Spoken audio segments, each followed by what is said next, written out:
player Jack Brewer and former Navy SEAL Carl Higbie. Gentlemen, welcome. Good to have both of you with us tonight. Jack, I'd love to start with you on this, if I may. What do you make of that part of the story that Ed Henry just told us, that Alejandro Villanueva has so much support, that he had the highest selling jersey today and T-shirts and everything? Clearly, a demonstration that people supported him coming out of that tunnel, even though the rest of his team did not. I don't disagree with that comment. I think his team supports him as well. I don't think no one that does not support him. Let's call it as it is. The reason why you saw over 200-plus players take a knee, and the reason why you saw the entire National Football League rally together in unity, is not because they're going against the national anthem. It's because they're going against a president that called them sons of bitches.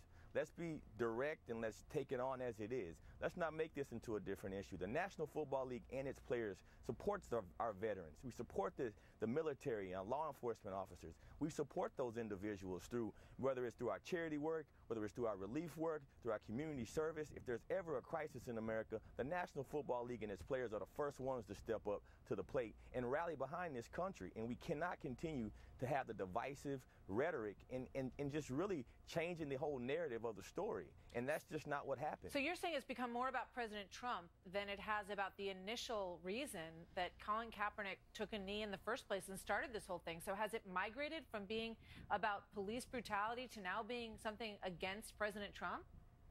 Definitely. There was six players a week ago that kneeled. And now you're seeing an entire league come together against this. I mean, we have to call it as it is, and we can't use politics and try to divide. Listen, National Football League players are some of the most united when it comes to our law enforcement and the community. I'm the national spokesperson for the police athletic leagues. So the thought that just because I support NFL players being able to speak their mind peacefully. These guys are not out there causing violence, not doing anything in a non-peaceful way, and there's no reason that the president should call them sons of bitches. All right, Carl Higbie, former Navy SEAL. The president used some pretty strong language. What do you think? Yeah, you know what? I'm behind him on this. I say, Mr. President, because the issue here is that, you're talking about calling it how it is. Let's call this how it is. This was started by Colin Kaepernick. He was the architect of this on racial inequality, and that was under a two-term black president with a white adopted parents, under two black attorney generals, with this NFL force that is 70% black, making 30 times what their average white constituent viewer makes. Where's the inequality? I mean, what is the desired end result of this? And if it's to divide, I mean, this is a divisive argument. This is not something that's going to bring the country together. Never bet against patriotism. President Trump is on the right side of this one. He's going to come out on top, as he usually does. And you never, ever bet against patriotism. And that's what the NFL is doing. I mean, their sales were down 8%.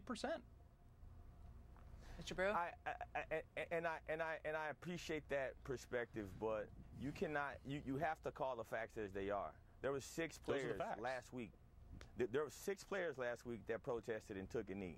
There were 200 this week, and there's an entire league that rallied behind in the name of unity. I can't say that President Trump got this one right. I don't think that calling another man, these men are fathers, they're sons, they're community leaders, they're citizens. And you're right, they make a lot of money, but they also pay a lot of taxes. They pay more taxes than 99.99% of people their age. So you got to respect that. I mean, these people are here, they're law-abiding citizens, and they're good in their communities. But the president is saying, other than that, that's not true. The president is saying that they need to stand up during the national anthem, that it offends so many people in this country. It's fine to take a stand. It's fine to speak out about the issue that you care about. But yes, I agree with, and what we're seeing is that a lot of Americans agree that this is not the way to handle this protest. Why would you kneel when the flag is being honored, when the American military is being honored, to protect the rights that you have as Americans, one of which is to go out and talk about this issue?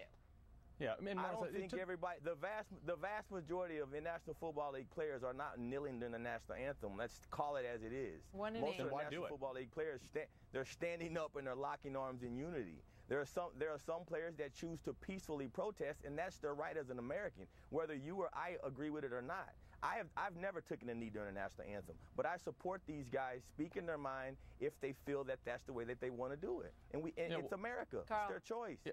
Yeah, no, I want to back up a little bit here, because you said that you were so offended that the president called people SOBs who refused to stand for a flag that, quite frankly, my friends came home draped in their boxes under that flag. I mean, that's offensive to me. That is absolute disrespect in my mind. And when I look at this, it's like you had, yes, you're right, mathematically you had 6 people that were wrong a week ago, and now you have 200 people that are wrong this week. This is not acceptable behavior, because people look up to the NFL, and you can group together and show unity all you want, but just because there is unity on this topic doesn't make it right. It's legal and perfectly constitutional. Poke yourself in the eye if you want to. It doesn't make it a good idea. This is a bad idea, and it takes the country in the wrong direction. I think the president is going to come out on top on this. All right, we got to leave it there. Thank you very much, gentlemen. Great to have both of you with us tonight. So one major update on the state of